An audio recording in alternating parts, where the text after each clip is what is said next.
J'aimerais donner mon avis sur Israël. Alors peut-être que je me trompe, hein. Moi c'est d'après les informations que j'ai pu retenir. Bon, maintenant je me fais vieux, j'ai pas trop de mémoire, plus trop, plus comme avant. Enfin, j'en ai jamais eu de toute façon. Bon. Alors je vais faire du mieux que je peux, que je puisse. Ouais, ce territoire, Israël, il a été donné aux Juifs 1947-1948 par l'ONU.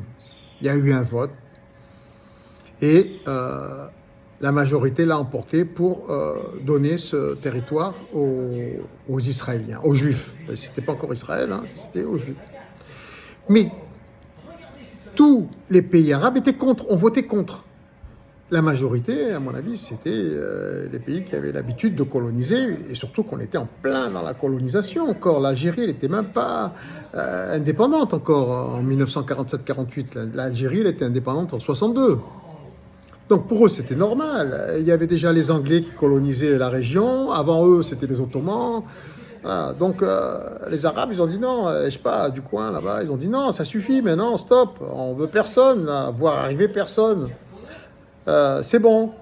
Et bon, comme ils ont eu la majorité à l'ONU, les pays non arabes, qui n'étaient pas arabes, ils n'ont pas pris en considération tous les pays arabes qui disaient non, non, non. Voilà. Donc les autres, ça leur semblait normal. Hein. Ils disaient ouais, bah, une de plus. Voilà. Donc ils se sont dit c'est bien qu'on ait les Juifs là-bas. Hein. C'est jamais. Comme ça, si ça pète, au moins comme il y en avait déjà pas mal aux États-Unis. Hein. Voilà. Et donc, ils sont partis là-bas. Mais les Palestiniens, ils ont vu arriver et tout, ils n'ont jamais été d'accord. Puisque tous les Arabes, ils étaient contre. Ils ont voté contre. Voilà. Donc, on se met à la place des Palestiniens qui étaient là-bas à l'époque. Une colonie supplémentaire s'est formée.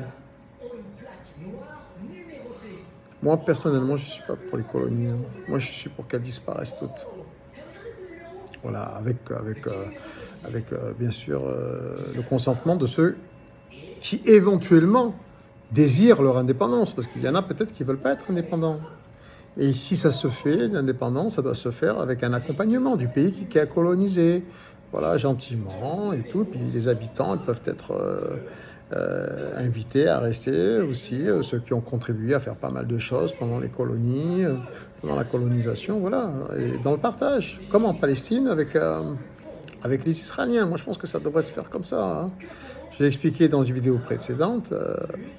Ouais, ouvrez vos murailles, là, et laissez passer tout le monde, qu'on puisse voyager en toute liberté, hein, de chaque côté, et puis partager, et organisez-vous hein, au niveau gouvernemental, au niveau politique, pour que tout le monde puisse vivre en paix dans cette région. Hein.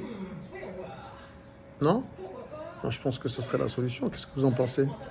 Voilà, qui supprime les miradors, là, les barrières, les murailles, et puis tout le monde puisse circuler en paix, tranquillement, et que tout le monde se pardonne, s'embrasse, et puis voilà, on passe à autre chose. Hein. Moi, personnellement, j'aurais pas donné... Enfin, d'abord, j'aurais demandé qui veut bien accueillir les Juifs. Ouais, moi, je sais pas, il y avait d'autres territoires peut-être qui étaient plus favorables à l'époque. L'Égypte, par exemple. Je sais pas, j'ai peut-être des bêtises, mais il y a pas mal de régions désertiques. Donc avec les pyramides et tout, s'ils sont restés 400 ans en esclavage en Égypte et qu'ils ont construit les pyramides, il y a sûrement une part qui leur revient. Hein. Plus qu'en Israël, hein, à mon avis. Hein, parce que avant l'Égypte, c'était des nomades. Ils n'ont jamais eu de pays. Ils se sont dit, oui, la terre promise, la terre promise. Ils se la sont promises tout seuls, à mon avis. Hein.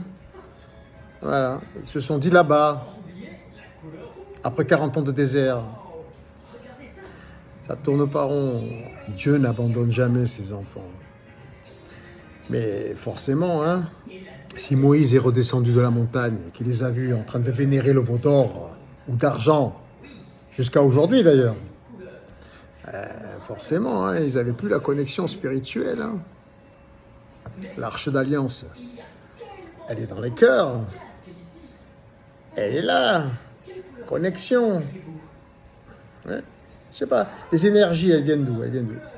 Bon, alors moi, sur mes messages, sur mes vidéos, là, je mets le ciel, les étoiles, le Père, le Fils, le Saint-Esprit, les 3 étoiles. Hein, Jésus, 3 petites étoiles, comme Jésus sur la croix. Le Père, le Fils et le Saint-Esprit, qui descend sur la croix, sur le Fils. Le Père, le Fils, c'est toujours le même symbole. Dieu, le Père, le Fils, toujours, c'est toujours le même principe de vie de l'être humain. Hein, le Fils, la fille. Voilà. Mais bon, la fille, c'est l'amour, c'est le cœur. On est complémentaires. Mais d'abord, ça descend sur l'homme. Voilà.